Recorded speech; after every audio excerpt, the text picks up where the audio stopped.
ओम नमो भगवते वासुदेवाय।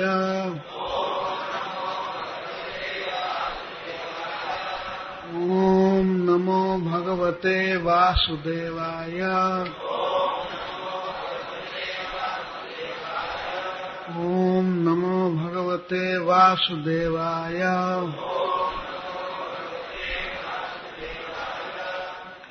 पूतना लोकबालग्नि राक्षसी रुधिरासना जिघांसया अपि हरये स्तनं दत्त्वा आप सद्गतिं। पूतना लोकबालग्नि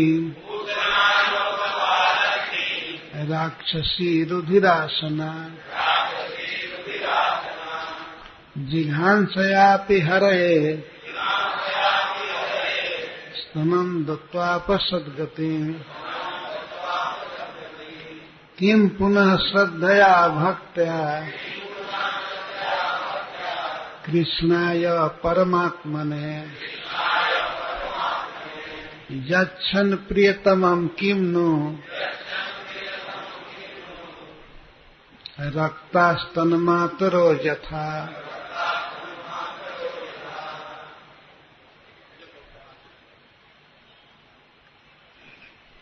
तो श्रील सुखदेव गोस्वामी पूतना मोक्ष की कथा कह करके अब अपना विचार दे रहे हैं।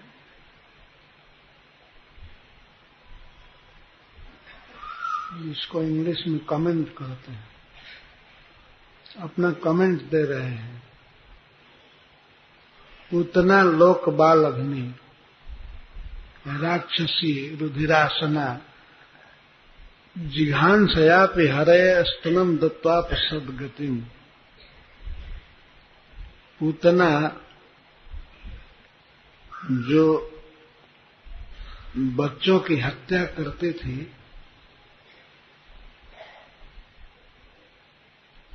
और राक्षसी थी। राक्षसी कहने का अर्थ यह है कि वह जन्म से ही बेकार थी। राक्षस में जन्म हुआ किसी का होता है तो इसका अर्थ है कि वह पहले का बहुत बड़ा पापी रहा है, जन्म से पहले का भी। इसीलिए उस वंश में जन्म मिलता है। शुभ कर्मों से अच्छी जाति में जन्म मिलता, अच्छी योनि में जन्म मिलता है। और जो अच्छे पापी है, दूसरे जीवों को सताया है, तो उसको अच्छा देह नहीं मिलता है, राक्षस का देह मिलता है। और फिर इस देह में भी वही पाप करता है। तो पूतना जाति से बिल्कुल हीन थी, राक्षसी थी। पहले की भी पापिनी और इस जन्म में भी लोकबालग्नि, लोगों के बच्चों को मारने का काम करती थी। तो कितना पापपूर्ण जीवन था पहले का, अब का सारा सब कुछ व्यर्थ बेकार था।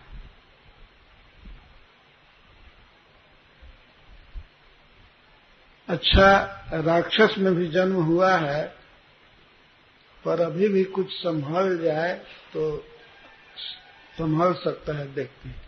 लेकिन जो शरीर को पोषने वाला द्रव्य है वो भी सबसे कंडम खून, रुधिरम असनम दस्या है। रुधिर पीती थी, मांस खाती थी। तो मांस और खून पीने वाले की प्रवृत्ति और दूषित होती है। तो उसका आहार विहार बिगड़ा हुआ था। आहार एक बहुत महत्वपूर्ण आइटम है, इसको सुधार लेना चाहिए। शास्त्र कहता है। आहार शुद्ध करने से अंतःकरण पवित्र होता है। आहार शुद्ध सत्व शुद्धि। कोई कोई ऐसे दल हैं अपने को अध्यात्मवादी मानते हैं, लेकिन वे ऐसा कहा करते हैं कि भजन का भोजन से कोई संबंध नहीं है। तुम जो मन करे वो खाओ और इसके बाद ध्यान करो। ये सर्वथा गलत विचार है। भगवान के स्मरण के लिए, भजन के लिए आहार शुद्ध करना बहुत आवश्यक है। श्रील प्रभुपाद जी जब अमेरिका में गए प्रचार के लिए, तो उन्होंने नियम दिया खाने के विषय में, नो मीट ईटिंग, मांस भक्षण नहीं। और मांस भक्षण नहीं तो खून तो अपने आप मना हो गया।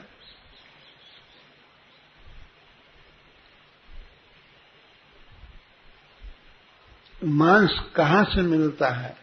प्राणियों के देह से। हत्या करके उनका देह नष्ट करके और उससे मांस प्राप्त करते हैं और खून प्राप्त करते हैं। तो इस तरह से प्राणियों को मारना, काटना और खाना यह बहुत बड़ा पाप है। उतना इसमें अभ्यस्त थी, बस यही उसका भोजन था, बच्चों का मांस खाना और खून पीना।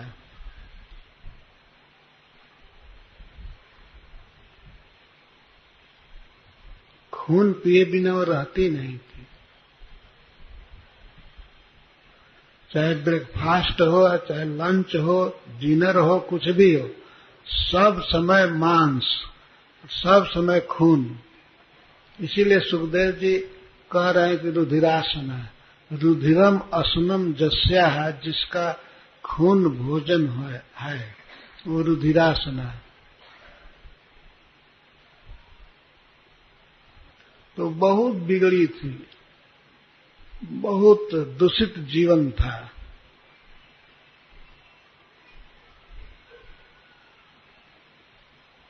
अगर इस पर भी कहा जाए कि कभी मांस भी खा रही थी, खून पी रही थी, लेकिन किसी वैष्णव के संग में कभी रही हो नहीं। उसकी प्रवृत्ति कैसी थी कि भगवान को, कृष्ण को जिघांसया, मारने की इच्छा से, मारने के लिए गोकुल आई और जैसे हो अपना स्तन दे दिया। वो स्तन दे दिया, वो दूध पिलाने के लिए नहीं, कृष्ण को मारने के लिए। इसीलिए उद्धव जी ने कहा है कि वो स्तन क्या दी थी, कालकुट जहर दी थी, वो विष दी थी, और ऐसा करके भी वह सर्वोच्च सिद्धि पा गई, जिस सिद्धि को बड़े बड़े भक्त पाते हैं, सताम गति, सदगति, तो सदगति प्राप्त की।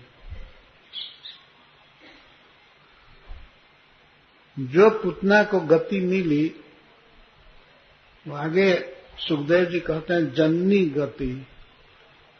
जननी जसोदा जहां रहती है, जिस स्थान में, वहां वैकुंठ से भी हायर गोलोक धाम में धात्री बन गई, कृष्ण को पोसने वाली, रोज दूध पिलाने का काम, तेल लगाने का काम, खिलाने पिलाने का काम, और खिलाने का, दुलारने का काम करती है नित्य लीला में। तो सबसे निम्नतम धरातल की औरत और सबसे उच्चतम गति को प्राप्त की, तो इस पर सुखदेव जी कहते हैं जब पूतना ऐसी गति प्राप्त कर ली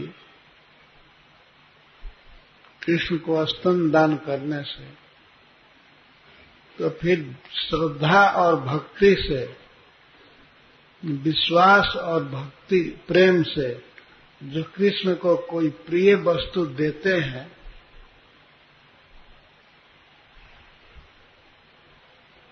चाहे अपने को प्रिय हो वस्तु या कृष्ण को प्रिय, कोई भी अपने को प्रिय लगने वाली वस्तु कृष्ण को देते हैं या कृष्ण को प्रिय लगने वाली वस्तु देते हैं कृष्ण को, तो उनके सद्गति के विषय में फिर क्या कहा जाए, क्या कहना बाकी है। अर्थात निश्चित ही सद्गति होगी।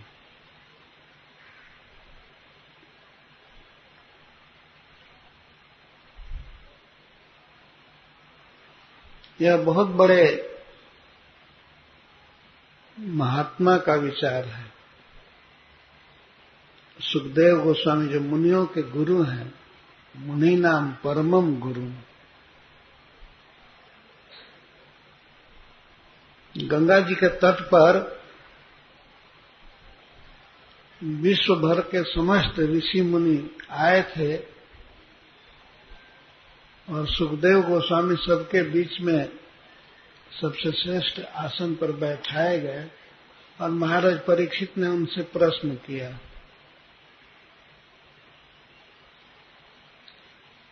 मरने वाले सर्वथा म्रियमाण व्यक्ति को क्या करना चाहिए और जनरली मनुष्य जीवन में क्या कर्तव्य है, क्या बोलना चाहिए, क्या सुनना चाहिए, क्या सोचना चाहिए, क्या करना चाहिए और क्या नहीं करना चाहिए, क्या नहीं बोलना चाहिए, क्या नहीं सुनना चाहिए, क्या नहीं सोचना चाहिए, ये सब बताइए। तो सुखदेव गोस्वामी ने कहा कि आपके सभी प्रश्नों का उत्तर यह श्रीमद् भागवतम है, आप बैठिए और सुनिए। तो सभी ऋषि मुनि बैठ गए शांति से और कथा होने लगी। भगवान कृष्ण की कथाएं हो रही हैं। श्रीमद् भागवत कृष्ण कथा है। तो संपूर्ण श्रीमद् भागवतम सुखदेव गोस्वामी 7 दिन 7 रात में पूरा की। कंटिन्यूअस कथा चलती थी। केवल स्नान के लिए और थोड़ा सा कुछ खाने के लिए छुट्टी होती थी। सूर्योदय होता था और कथा प्रारंभ हो जाती थी। बहुत थोड़ा विश्राम मिलता था करने को। इतनी कथा में रुचि थी लोगों की कि कोई जाना नहीं चाहता था। और 7 दिन में कथा पूरी की गई, रात और दिन। रात में भी कथा होती थी, दिन में भी। उसी महती सभा में सुखदेव गोस्वामी भगवान कृष्ण के विषय में बोल रहे हैं। तो अवतार के विषय में सुखदेव गोस्वामी का प्रवचन हुआ और अवतार के बाद भगवान की ये प्रथम लीला पूतना उद्धार, भगवान का जन्म और कर्म सभी दिव्य है। तो आप सुन रहे हैं दिव्य कर्म की चर्चा। तो भगवान को मारने गई थी पूतना और उसको उन्होंने गोलोक धाम दिया, अपनी सेवा में रख लिया।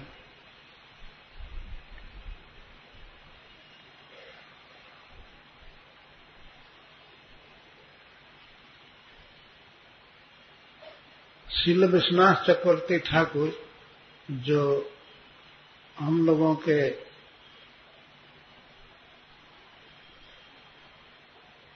नहीं, चैतन्य महाप्रभु के लाइन में बहुत बड़े आचार्य हैं और ऐसा कहा जाता है कि वे रूप गोस्वामी के अवतार हैं। तो उन्होंने सारार्थ दर्शनी टीका लिखी है श्रीमद् भागवत पर। तो वे कहते हैं कि इसमें कैमुत्य न्याय है और कैमुत्य कर्ता में भी है, कर्म में भी है, करण में भी, संप्रदान आदि में।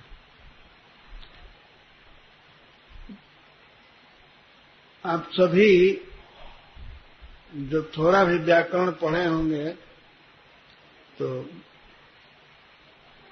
संस्कृत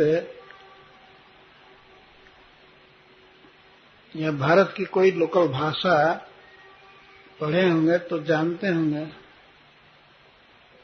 कि ये कोई कर्म संपादित करने के लिए कई कारक होते हैं। तो पहला कारक है कर्ता, जो काम करता है, कुछ किया है और क्या काम करता है, क्या फल होता है, उसको कर्म कहा गया है। और किसी वस्तु की सहायता से काम करता है तो उसको करण कहते हैं। यह किस मूड में कर रहा है और किसके लिए कर रहा है, जिसके लिए काम कर रहा है उसको संप्रदान कहते हैं। संप्रदान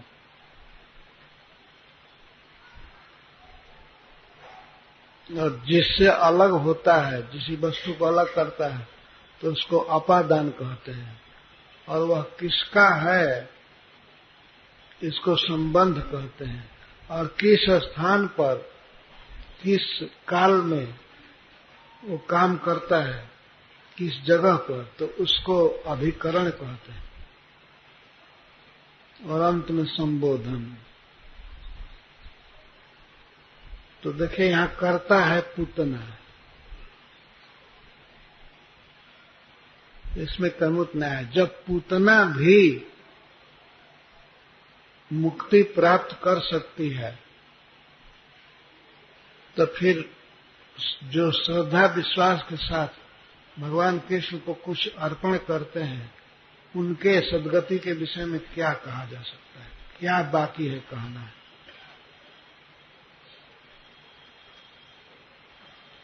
और फिर जो रक्त है, रक्त का अर्थ भक्त, जो भगवान में अनुरक्त हैं, जिनके जीवन का आधार सब कुछ कृष्ण है, कृष्ण के सुख में सुखी रहते हैं, ऐसे भक्त यदि उनको कुछ देते हैं तो उसके विषय में और क्या कहना है। और भगवान की माताएं जैसे जशोदा, रोहिणी, देवकी आदि हैं, ये जिस तरह कृष्ण को देती हैं, खिलाती हैं प्रेम से, प्रियतम वस्तु देती हैं, इस तरह से कोई दे तो वह क्यों नहीं सिद्धि प्राप्त करेगा, क्यों नहीं गोलोक जाएगा।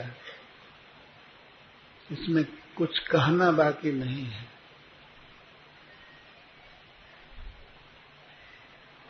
तो पूतना करता है।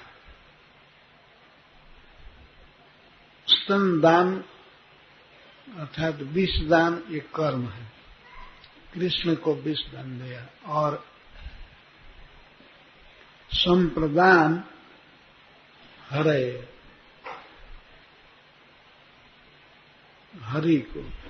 हरि को दिया, जो सबके संसार दुख को हर लेते हैं, सबके अमंगल को हर लेते हैं और अपने बांसुरी से, अपने सौंदर्य से, अपनी लीलाओं से जो सभी प्राणियों का मन हर लेते हैं, उनको हरि कहते हैं। तो हरि को दिया।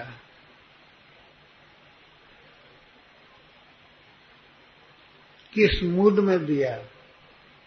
द्वेष से, जान मारने के लिए, जिघांसया।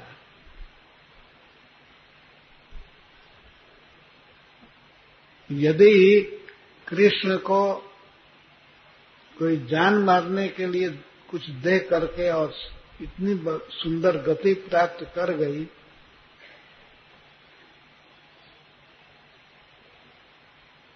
तो फिर कृष्ण को मारने के लिए ऐसे उदासीन भाव से कोई दे, कुछ फेंक दे, ये फल दे दो उनको, उसको प्रेम नहीं है, लेकिन अगर उदासीन भाव से भी दे तो उसके सद्गति प्रापण में क्या संदेह है? जब कृष्ण को मारने के लिए कुछ दे करके पूतना सद्गति प्राप्त कर गई, तो कृष्ण को ऐसे उदासीन भाव से कोई दे, मारने के लिए नहीं और प्रेम से भी नहीं, तो उसके गति में क्या संदेह है? और कहीं श्रद्धा से दे, भक्ति से दे, प्रेम से दे, तब तो और कहना ही क्या है।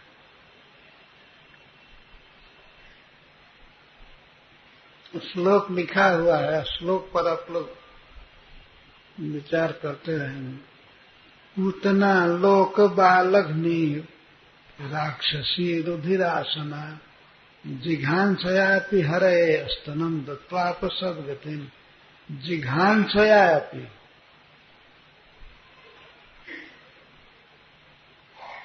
यह करण।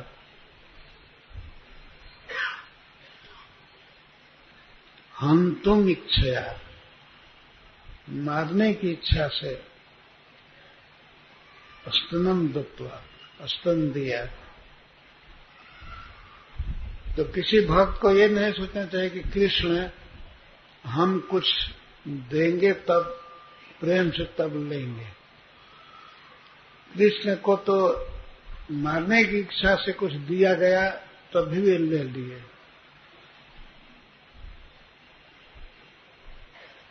तो हमें शक्ति नहीं है कि हम कृष्ण को समर्पण कर सकें, इतनी बुद्धि नहीं है और मन इतना नहीं है कि कृष्ण को हम दे सके, कृष्ण लेंगे।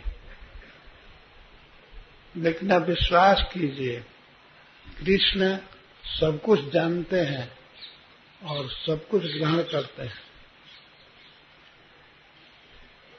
तो पूतना के समान एक दिन पकड़ लेंगे तो छोड़ेंगे नहीं।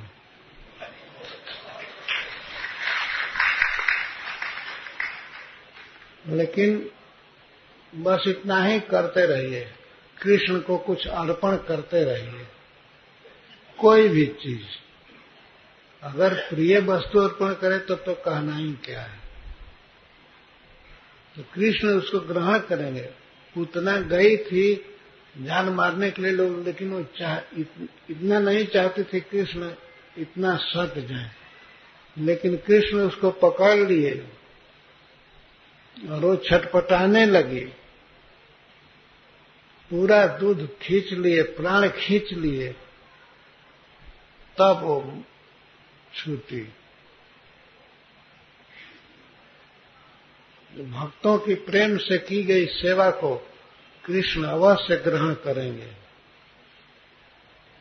और उस सेवक को अपने पास रख लेंगे। यही सिद्धि है, यही मुक्ति है। भगवान की नित्य लीला में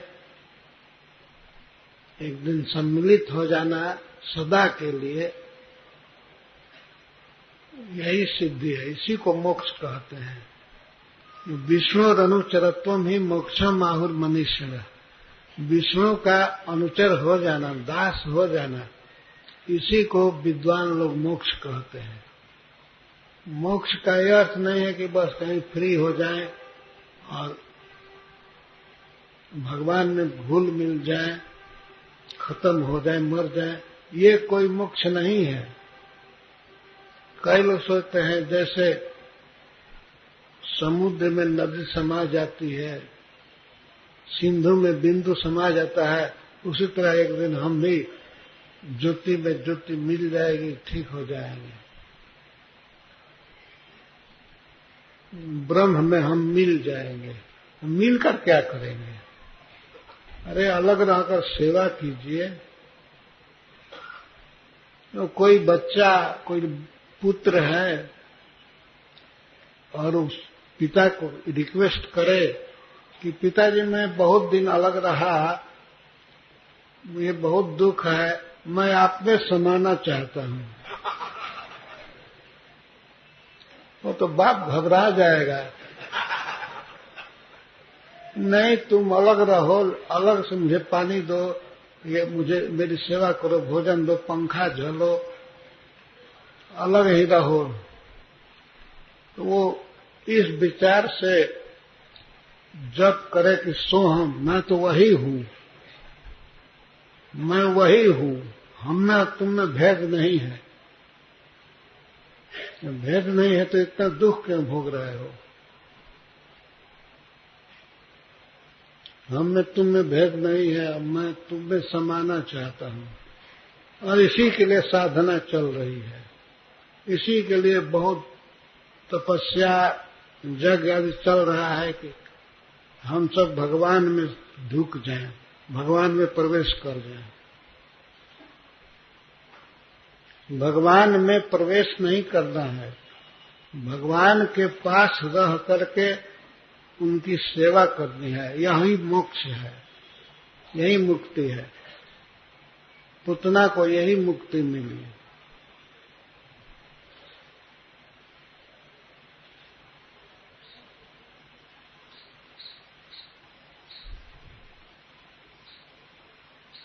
तो किस कर्म को करने से उसे ये गति मिली, इस पर सुखदेव गोस्वामी कहते हैं कि स्तनम दत्वा आप का अर्थ प्राप्तवती, उसने प्राप्त किया।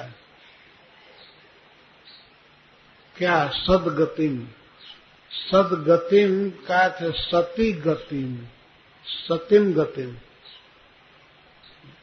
माता जसोदा की गति। गति का अर्थ है गंतव्य। जहां जसोदा जी रहती हैं, जिस वैकुंठ में, गोलोक में मां जसोदा रहती हैं, वहां गति, वहां स्थान मिला कृष्ण की सेवा का सुयोग। कृष्ण को खिलाना पिलाना, मालिश करना और गोद में ले करके दुलार करना, ये सब काम मिला। और यह अनंत काल तक रहेगा। वहां प्रलय नहीं है, वहां विनाश नहीं है। यह सर्वेषु सुभूतेषु नश्यत्सु न विनश्यति। भगवान अपने धाम के लिए गीता में कहते हैं कि इस जगत में सब कुछ विनष्ट हो जाता है, लेकिन हमारे धाम में वहां विनाश नहीं है। जो मां है वो सदा मां रहेगी और कृष्ण हमेशा पुत्र रहेंगे। इस जगत में तो सब कुछ विनष्ट हो जाता है। मां के स्तनों में दूध कुछ ही महीना रहेगा या कुछ साल ही रह सकता है। बच्चा सयाना हो जाता है, दूध भी खत्म हो जाता है। लेकिन वो जगत ऐसा है, आध्यात्मिक जगत, मां का दूध खत्म होने वाला नहीं है। और कृष्ण की लालसा दूध पीने की, वो भी कभी समाप्त नहीं होगी। कृष्ण कभी बच्चा से वृद्ध नहीं होंगे। वहां मरण नहीं है, वहां बुढ़ापा नहीं है, रोग नहीं है। उस दिव्य धाम में, गोलोक में पुतना को स्थान मिला।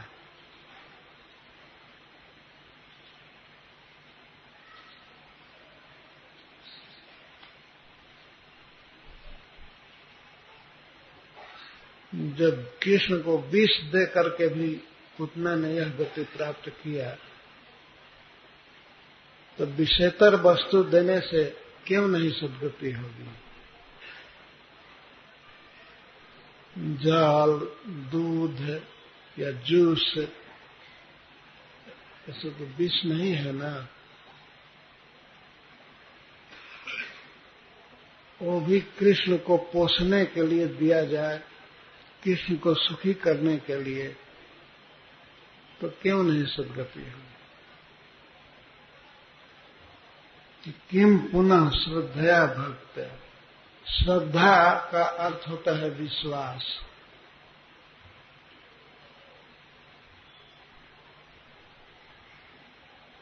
विश्वास पूर्वक कुछ दिया जाए। कोई चीज कृष्ण को हम देते हैं तो ये सोच करके देना चाहिए कि कृष्ण वास्तव में लेते हैं, इसको विश्वास कहते हैं। और कृष्ण को देना यही हमारा कर्तव्य है।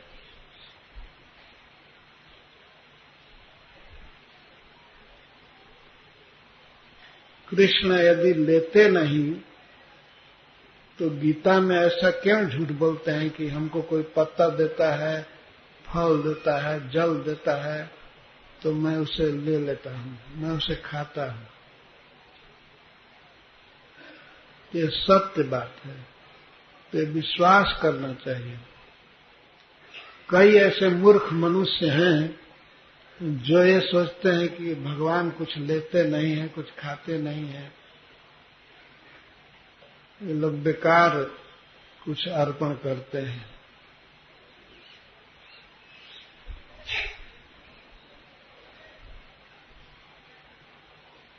परंतु भगवान लेते हैं।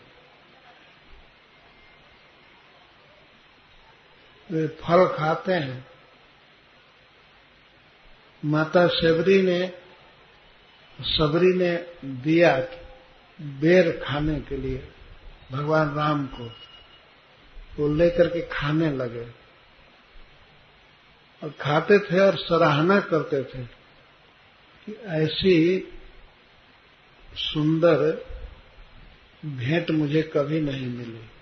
मैं जनकपुर गया, अपने माता कौशल्या के यहाँ खाया, लेकिन जितना सुंदर फल, जितना स्वादिष्ट तुमने दिया, इतना सुंदर भोजन मुझे कहीं नहीं मिला। सीता के विरह में भगवान भूखे थे, थके थे और सबरी के दिए हुए फल को खा रहे हैं।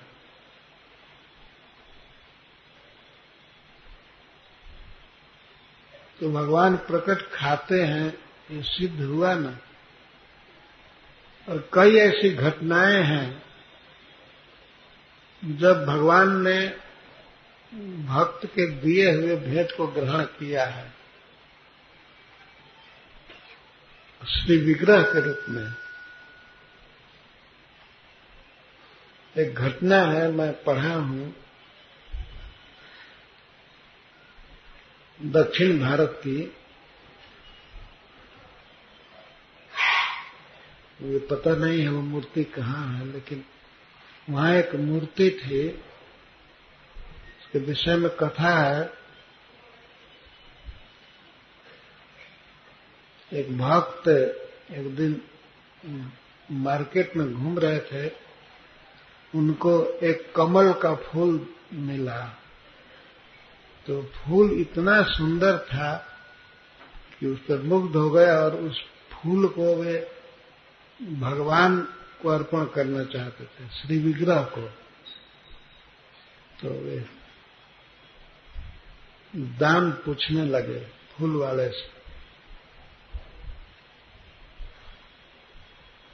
दान पूछ रहे थे, उसी समय एक वेश्या आई और भी फूल का दाम पूछने लगी कि इसका दाम बताओ। तो साधारण दाम बताया तो ये भक्त उससे दुगना दाम बताने लगे। सर हम दुगना देंगे, लेकिन हम भगवान के लिए ले जाएंगे, इसको दे दो हमें। तो वेश्या लगी कहने की मैं तुमको ज्यादा दूंगी, तो भक्त से ज्यादा पैसा वो देने लगी। अंत में निश्चय हुआ, ये भी बोलते गए कि मैं उससे ज्यादा दूंगा। तो ये बहुत पहले की घटना है। फिर उस फूल का 1,00,000 स्वर्ण मुद्रा दाम हुआ। 1,00,000 सोने के असरफ ही, सोने की मुद्रा रखिए। उस फूल वाले ने कहा, यही लोग बढ़ा दिए। तो बढ़ते बढ़ते भक्त ने कहा कि 1,00,000 स्वर्ण मुद्रा मैं दूंगा, लेकिन ये फूल हमारे ठाकुर जी पर जाएगा। तो 1,00,000 स्वर्ण मुद्रा दिए। उसके चलते उनका घर द्वार सब बेचना पड़ा, लेकिन सब बेच करके भी वो किसी को दिए।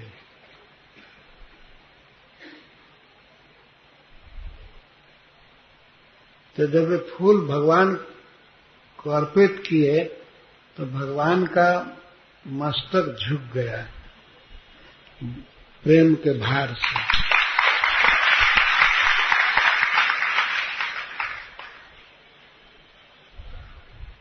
तो वह आज भी मूर्ति है और भगवान उसी तरह झुके हुए हैं।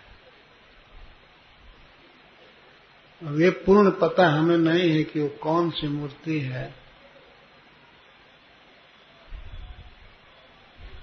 और भक्त का फिर सब कुछ रिटर्न हो गया। घर द्वार जो बेचे थे वो सब वापस हो गया भगवान की कृपा से।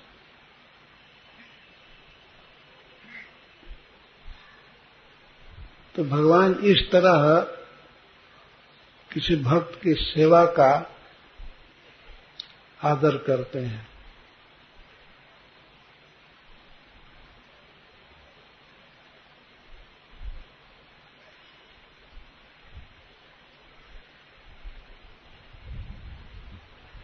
ऐसा नहीं है कि ये भक्त अंधे हैं और पत्थर पर अलंकार चढ़ाते हैं या श्रृंगार करते हैं।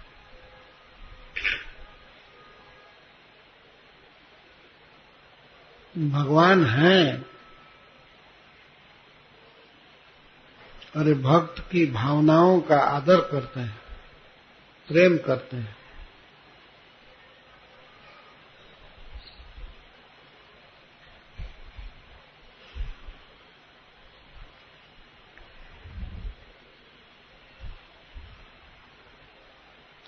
इसी वृंदावन में कुछ वर्ष पहले एक घटना हुई थी। यहाँ एक ठाकुर जी हैं, उनका नाम है रसिक बिहारी जी।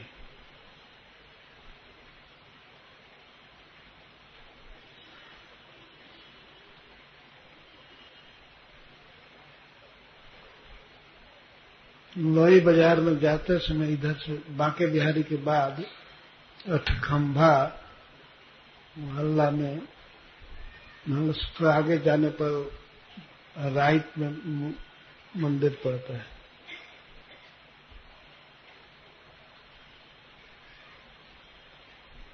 तो एक बार पुजारी भगवान को पंखा झल रहे थे। पुजारी बूढ़े हो गए थे और दिन भर काम किए थे, तो कुछ झपकी आ रही थी।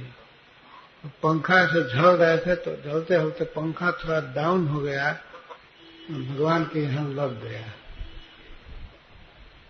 तब तक भगवान ने ऐसे उनको एक थप्पड़ मारा। श्री विग्रह थे भगवान, और पुजारी जी को मारा एक थप्पड़ गाल पर ऐसे।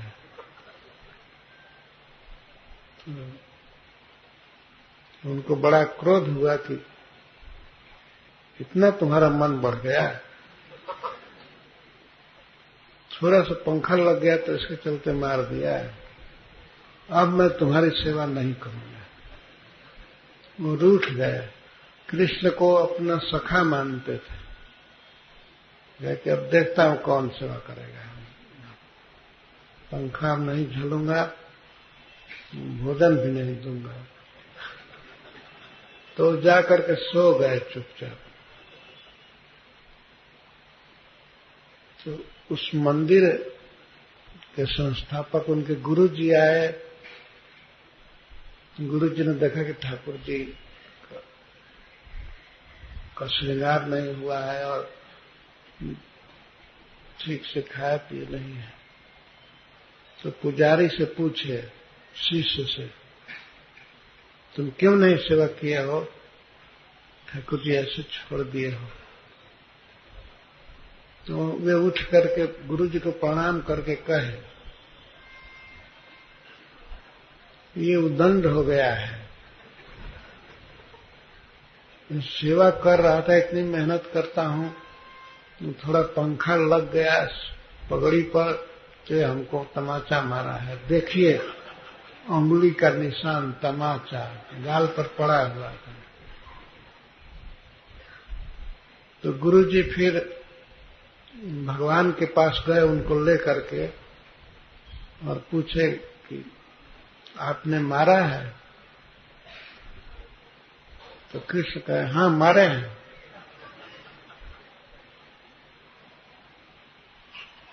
ये पंखा ठीक से क्यों नहीं झला?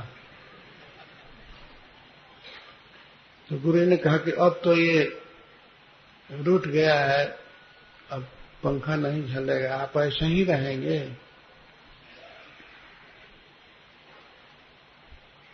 वे पूछे अपने शिष्य से, तुम क्या चाहते हो? तो चाहते क्या है? हम इसको पीटेंगे नहीं, केवल हमसे क्षमा मांग लें। तो गुरुजी ने कहा कि वो तब तो आसानी से मामला सुलझ जाएगा। तो भगवान से हमने कहा कि आप गलती की है, आप क्षमा मांग लीजिए। तो श्री कृष्ण हाथ जोड़ करके क्षमा मांगे कि ठीक है, मैं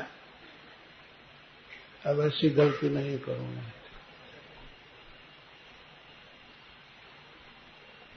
तो वही मंदिर है रसिक बिहारी, जहां भगवान ने लीला किया है।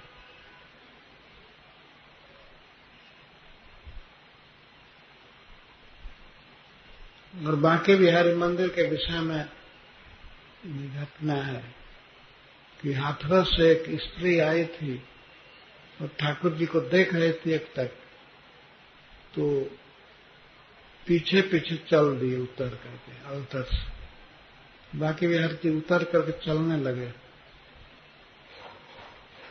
तो फिर पुजारी लोग सब हाहाकार करने लगे कि आप मत जाइए, आप क्यों जा रहे हैं, क्यों जा रहे हैं? तो ठाकुर जी ने कहा कि ये स्त्री हमको नजर लगा करके देख रही थी, मैं इसके साथ जाऊंगा। तब ये नियम किया गया, ठीक है, इन पर किसी की नजर नहीं लगेगी, बहुत देर तक नहीं देखेंगे, इसीलिए पर्दा डाला जाता है। जल्दी जल्दी पर्दा आ जाता है। तो सिस्टम आज भी है। ये सब प्रमाण है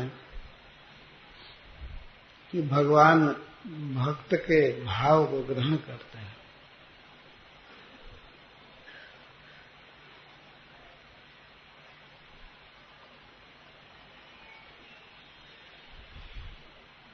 कोई वस्तु, कोई प्रिय वस्तु भगवान को हम देते हैं तो भगवान बहुत प्रेम से उसको ग्रहण करते हैं।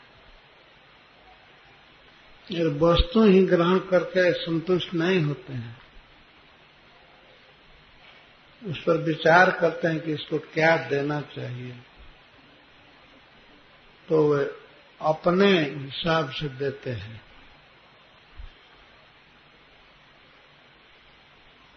जैसे सुदामा जी ने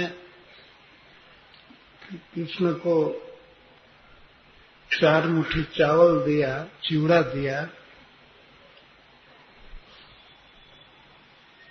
तो भगवान अपने स्टैंडर्ड से एक दूसरा द्वारिका जैसा ही महल बनाकर दे दिए।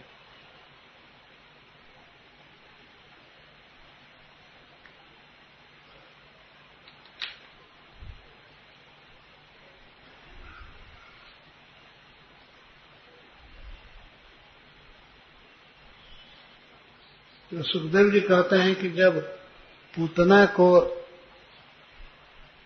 सदगति दे सकते हैं, मिल सकती है जहर देने से, तो फिर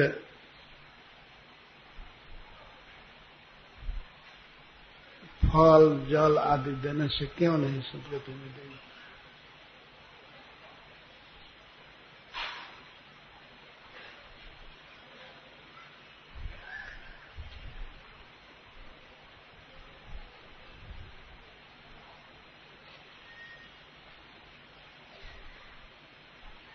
श्रील प्रभुपाद एक बार हैदराबाद में बोल रहे थे,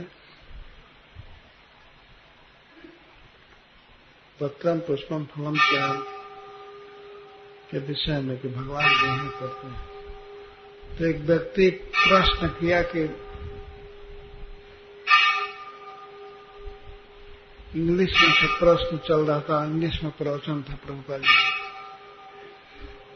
तो उसने पूछा, why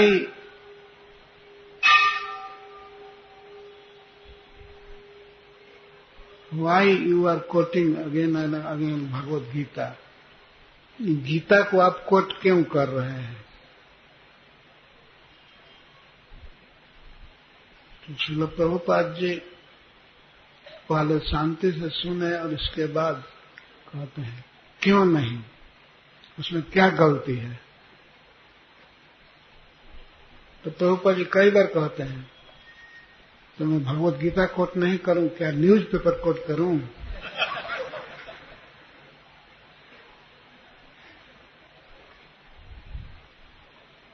तो उसने कहा कि मैं ब्लाइंडली स्वीकार नहीं कर सकता भगवत गीता को।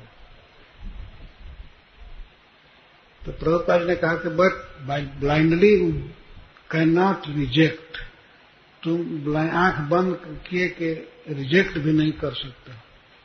Open your eyes, read Bhagavad Gita and then reject और एक्सेप्ट। आंख खोलो, पढ़ो, देखो और इसके बाद तब चाहे एक्सेप्ट करो या रिजेक्ट करो, लेकिन रिजेक्ट आंख बंद करके कर रहे हो और एक्सेप्ट नहीं कर रहे। तो ये फैशन हो गया है किसी वैदिक परंपरागत विचार को रिजेक्ट कर देना। हम इसको नहीं मानते। कुछ लोग तो इसी को बहुत बड़ी फिलॉसफी मानते हैं। हम भगवान को नहीं मानते हैं, हम नास्तिक हैं। बड़े गर्व के साथ बोलते हैं हम नास्तिक हैं।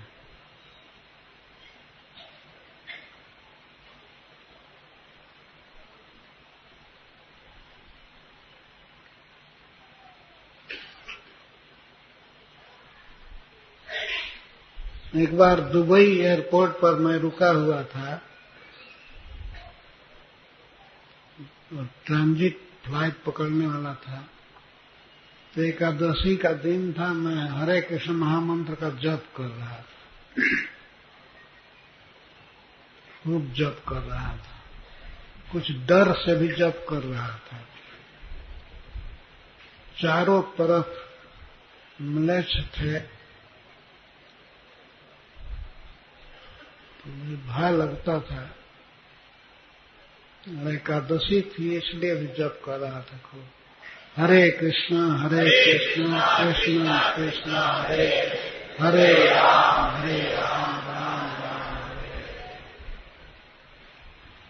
तो ऑफिस में एक ऑफिसर बैठे थे, वो हमको देखकर आश्चर्यचकित हुए कुछ, तो हमको बुलाए। मैं चला गया, बैठाए कुर्सी पर अपने सामने टेबल के पास, और पूछे यू आर हिंदू? तो हमने भी कहा यस।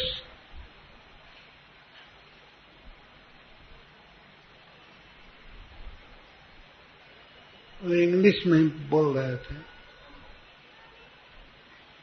तो कहे कि मैं सुना हूं कि हिंदू लोग पत्थर पूजते हैं। मैं कहा कि नहीं, पत्थर कहाँ पूजते हैं, यहाँ तो सब जगह पत्थर बिछा है और मैं उस पर स्टेपिंग कर रहा हूं। मैं हिंदू हूं, मैं तो पत्थर पर पैर देकर चल रहा हूं। तो हिंदू लोग पत्थर नहीं पूजते हैं। हिंदू लोग पत्थर में भगवान की पूजा करते हैं।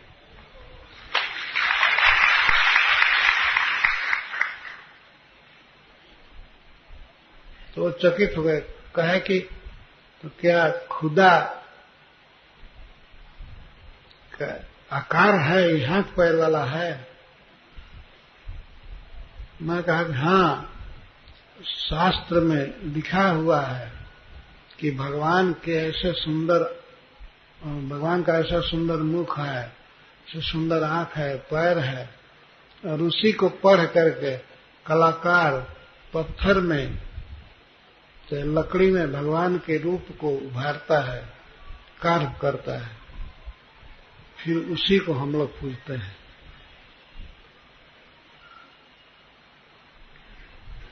मैं पढ़ा था मैगजीन में कि अरब देश में कभी धर्म और राजनीति पर बहस नहीं करनी चाहिए। धर्म के विषय में बहस नहीं करनी चाहिए और राजनीति पर। मैं इसको पढ़ा था, फिर भी मैं बोलने लगा। जब वो पूछे तो मैं कहने लगा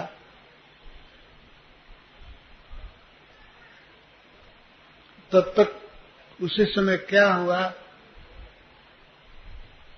नमाज के लिए कुछ सीटी बजी और सब काम बंद करके वे ऑफिस में खड़े हो गए और नमाज पढ़ने लगे, और सभी लोग नमाज पढ़ने लगे। तो मैं वो पढ़ लिए तो मैं पूछा क्या कर रहे थे आप? तो वो कहे कि मैं प्रेयर कर रहा था।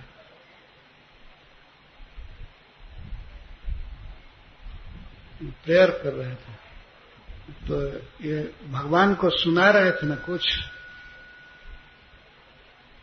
तो कहे कि हाँ, सुना रहा था। तो आपको विश्वास है कि भगवान सुनते हैं? तो ऑफिसर कहे कि अगर सुनेंगे नहीं तो मैं सुनाऊंगा क्यों? सुनते हैं, मुझे विश्वास है।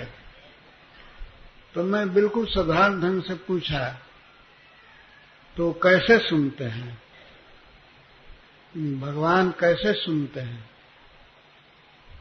तो कहते तुम कैसे सुनते हो? मैं तो कान से सुनता हूं।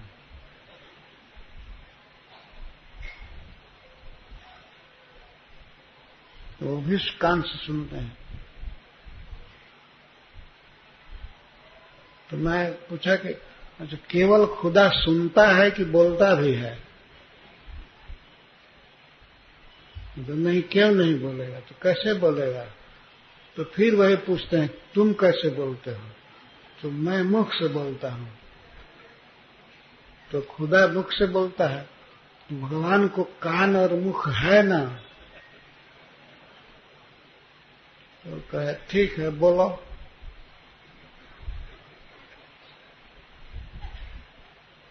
मैं पूछा कि तो केवल भगवान को कान और मुख है और आंख नहीं है?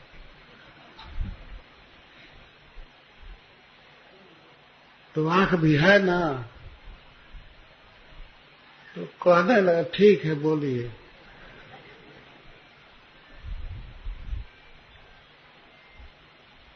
तो सब स्वीकार किए कि आंख भी है, कान भी है, मुख भी है। तो वो कोई लूल्हे हैं, हाथ नहीं है? नहीं है। अब ठंडा होने लगा। नहीं है। तो हाथ भी है, बहुत काम करते हैं। हमने कहा कि खुदा को बहुत सुंदर हाथ है और उस हाथ से बहुत सुंदर बांसुरी बजाते हैं। तो हाथ भी है और पैर भी है ना, पैर है, मस्तक है, तो सब है, उसको सब मान लो है। हमने कहा मान लो नहीं, हम तो मानते ही हैं, आप क्या सोचते हैं?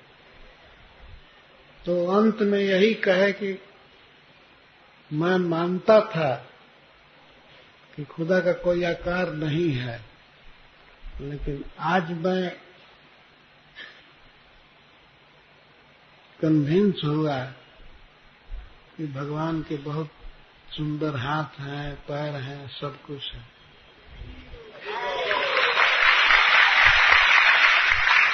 बहुत देर तक बहस विचार हुआ। मैं कहा सबसे सुंदर आंख, सबसे सुंदर हाथ, पैर, सब कुछ है, बहुत सुंदर। तो उन्हें भगवान के बारे में पढ़ करके शास्त्र में उनके रूप को कलाकार मूर्तियों में उभारते हैं। तो वास्तव में यह मूर्ति पूजा भगवान की ही पूजा है, ये पत्थर की पूजा नहीं है, यह लकड़ी की पूजा नहीं है। जगन्नाथ जी दारू ब्रह्म है, लकड़ी में उभरते हैं, तो जगन्नाथ जी आते हैं, नहीं तो लकड़ी केवल नहीं है वह। तो भगवान अपने को प्राकृत वस्तु में प्रकट करते हैं, क्योंकि हमारी आंख प्राकृत वस्तु को ही देख सकती है, भगवान को नहीं देखेगी। अतः भगवान अपने को दिखाई देने के लिए उसी प्राकृत वस्तु में आते हैं। तो जैसे वे आते हैं वैसे हमारी भक्ति को ग्रहण करते हैं। ये अर्चावतार कहते हैं इसको, क्योंकि हमारी अर्चना को ग्रहण करने के लिए, लेने के लिए भगवान प्रकट होते हैं अर्चा के रूप में।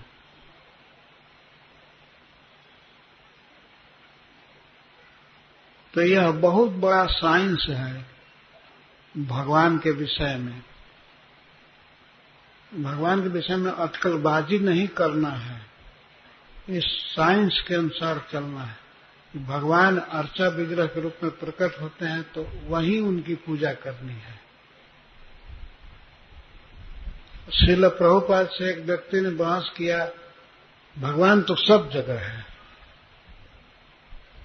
भगवान तो सब जगह है, भगवान केवल मूर्ति में नहीं है। तो श्रील प्रभुपाद जी कहे कि अच्छा ठीक है, भगवान सब जगह है ना तुम कहते हो, तो क्या मूर्ति को छोड़ करके है? मूर्ति और मंदिर को छोड़ करके और सब जगह है? जब भगवान सब जगह हैं तो मंदिर मूर्ति में भी है ना। तो भक्त तो वह है जो भगवान को एक जगह देख करके उनकी पूजा करता है। और यह कोई दर्शन नहीं है कि भगवान सब जगह है इसलिए कहीं भी नहीं है, आंख बंद कर दो, क्योंकि भगवान कहीं नहीं है और सब जगह है। ये कौन सी फिलॉसफी है? भगवान सब जगह है तो मूर्ति में भी है। तो भक्त तो मूर्ति में भगवान को देख करके पूजा करता है, और जो सब जगह देखता है वो कहीं नहीं पूजता है। भगवान सब जगह है, वास्तव में सत्य है, लेकिन उनकी पूजा करने के लिए उनको एक जगह भी तो देखेंगे ना, कहीं है। बहुत आश्चर्य की बात है, भगवान जहां हैं अपने घर में, अपने स्वरूप में, मूर्ति में हैं, और वहां उनको नहीं देखते हैं, और ये कहा करते हैं कि भगवान सब जगह है। केवल पूजा को नकारने के लिए ये फिलॉसफी है। ये कहो कि हमको पूजा नहीं करनी है, कीर्तन नहीं करना है, प्रणाम नहीं करना है, और इसलिए भगवान को सर्व व्यापक कहते हैं।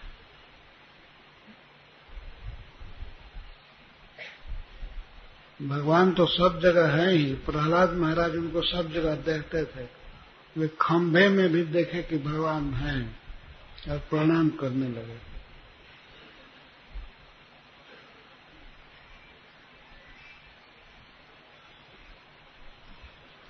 गोस्वामी तुलसीदास जी ने लिखा है कि भगवान नृसिंह देव के अवतार के पहले एक कोई कहता कि भगवान पत्थर में नहीं है तो उसकी बात मान ली जाती, लेकिन जब भगवान अपने को प्रकट कर दिए पत्थर से तो अब किसी को संदेह नहीं रहना चाहिए, भगवान पत्थर से प्रकट हो गए। तो यह परफेक्ट ज्ञान है। भगवान का अर्चा विग्रह रखना, पूजा करना, श्रृंगार करना, यह परफेक्ट ज्ञान है, यह साइंस है। इन श्लोकों में भक्ति की महिमा का वर्णन किया जा रहा है कि भक्ति अवश्य करनी चाहिए। तो एक भक्त ने लिखा है, ये 65 वर्ष पहले लिखा था कविता कि भागता अभाग भागवत के सुनने से सदा, भागवत सुनने से अभाग भाग जाता है, जो अपना खराब भाग्य है वो भाग जाता है। भागता अभाग भागवत के सुनने से सदा, अलभ प्रसाद रहे हरि का न हर का। और भगवान शिव का, भगवान विष्णु का प्रसाद की कृपा दुर्लभ नहीं रहती है। सुखद महत्व अमरत्व और महत्व पाके डर न किसी के रहे, कोप का कहर का, शरण गए पर रहे असरण कोई नहीं, असरण कोई काल ब्याल के जहर का। श्रीमद् भागवत की शरण लेने पर कोई भी अशरण नहीं रह जाता। सबसे बड़ा शरण यही है। और काल ब्याल, काल का प्रभाव नहीं रह जाता है जहर का। चंद सा चकोर को आनंद मिलता है मोद, और जैसे चकोर को चंद्रमा से आनंद मिलता है वैसे ही नंद मिलता है गोद, नंद जो महर का। इसमें भागवत सुनने से भक्त को एक दिन गोद में नंद का लड़का मिलता है, जो पुतना को मिला। गोलोक धाम में भगवान कृष्ण की प्राप्ति होती है।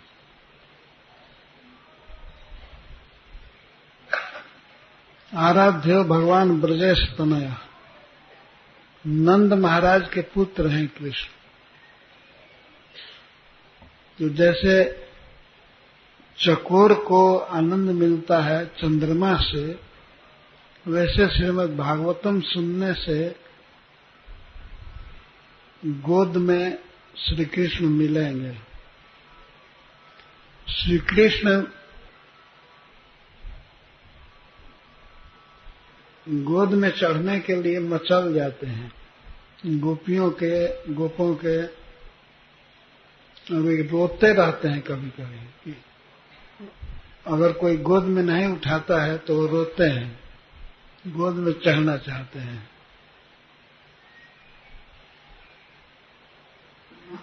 तो वे श्री कृष्ण जो नंद बाबा के पुत्र हैं वे मिलेंगे।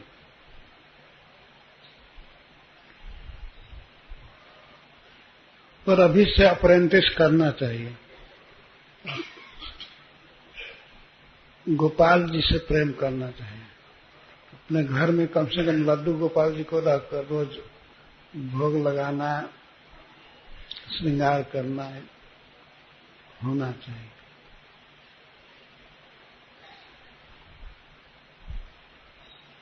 यह प्रसंग यही शिक्षा देता है। यह बिल्कुल सत्य घटना है, सच्चा इतिहास है।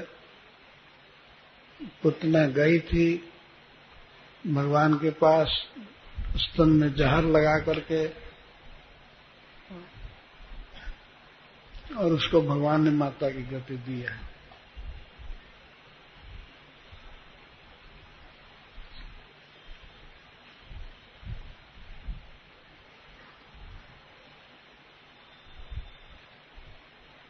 जब पुतना को सद्गति मिली तब सुखदेव जी कहते हैं किम पुनः श्रद्धया भक्त्या।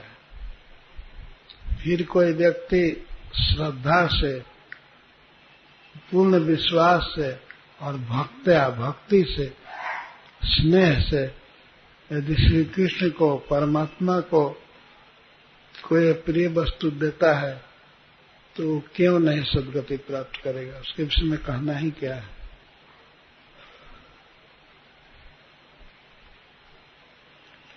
केवल इस प्रसंग को सुनने से भगवत भक्ति बढ़ जाती है। श्रीमद् भागवत का यह प्रसंग कहते हुए सुखदेव गोस्वामी कहते हैं अंत में, केवल श्रद्धा से सुनने की जरूरत है। भोगी अनुरक्त को विरक्त भक्ति जोगी बनाए। कोई व्यक्ति भोग में पड़ा हुआ है, संसार में अनुरक्त है, परिवार में आसक्त है, तो ऐसे व्यक्ति को भी भागवत शुद्ध कर देता है और भक्ति जोगी बना देता है, भक्ति योग में लगा देता है। भोगी अनुरक्त को विरक्त भक्ति जोगी बना देना प्रेम दान, यह बान भागवत की। भोगी व्यक्ति को भक्ति जोगी बना करके प्रेम दे देना यह भागवत की बान है। बान माने स्वभाव।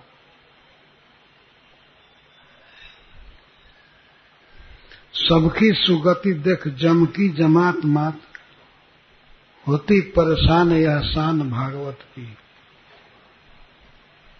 भागवत सुनने से अनेक लोगों का जमलोक में जाना बंद हो गया है। तो जमराज के दूत बहुत परेशान हुए कि अब ये जमलोक खाली क्यों हो रहा है, यहाँ लोग नहीं आ रहे हैं। तो पता लगा कि ये भागवत सुनने से तो जमकी सबकी सुगति देख जमकी जमात मात, होत परेशान यह शान भागवत की। याद करे आकुल अधीर प्राण होते सदा, मादक मधुर ऐसी तान भागवत की। और भागवत के श्लोक, भागवत के प्रसंग ऐसे हैं कि जिसकी याद करके मन व्याकुल हो जाता है, प्रेम में अधीर होता है, बार बार पढ़ने की इच्छा होती है, बार बार सुनने की इच्छा होती है। मादक मधुर ऐसी तान भागवत की। भागवत की तान ऐसी है जैसे बांसुरी की तान भगवान कृष्ण ने जो बजाया था। कान में प्रविष्ट हो मिलाता भगवान से जो, कौन कहे महिमा महान भागवत की। कान में प्रविष्ट होकर के भागवत भगवान से मिलाता है, इस भागवत की महिमा को कौन कह सकता है। कान में प्रविष्ट हो मिलाता भगवान से जो, कौन कहे महिमा महान भागवत की।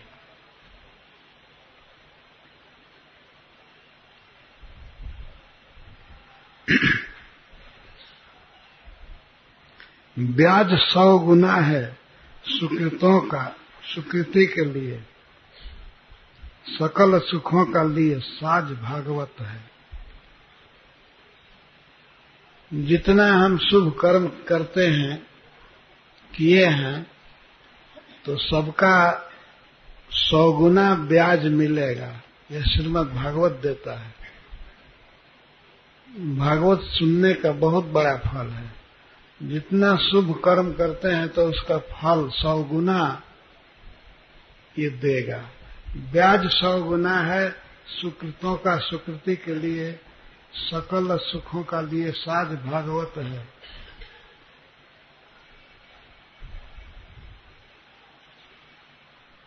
सुविध समाज के स्वराज्य के सिंहासन पर सतत विराजने को ताज भागवत है।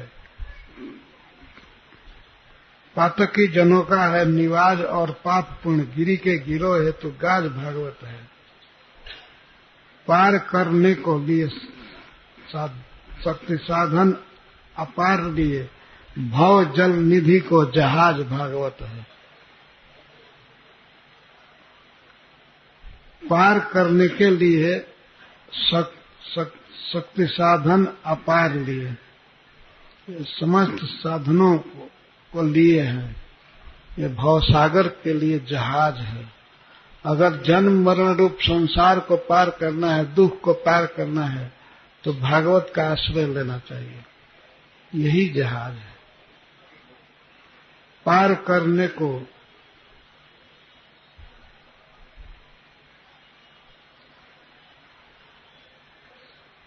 शक्ति साधन अपार लिए भव जल निधि को जहाज भागवत है। श्रीमद् भागवत की इसी कारण से महिमा है कि इसमें भगवान के नाम, भगवान की लीलाएं दी गई हैं। और सुखदेव गोस्वामी ने इस तरह से इसको प्रस्तुत किया है। किसी व्यक्ति की बुद्धि भगवान में लग जाएगी।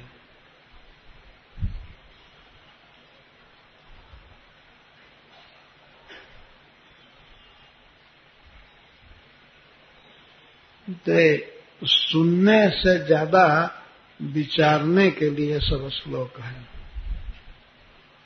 आप सब पढ़े लिखे भक्त हैं तो पढ़ना चाहिए।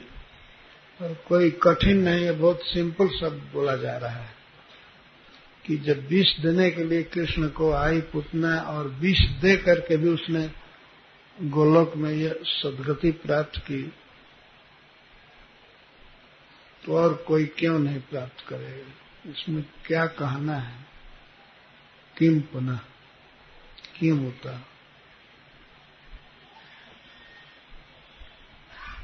पुनः किम वक्तव्यम, क्या वक्तव्य है? कुछ नहीं, सब समझ लेना चाहिए।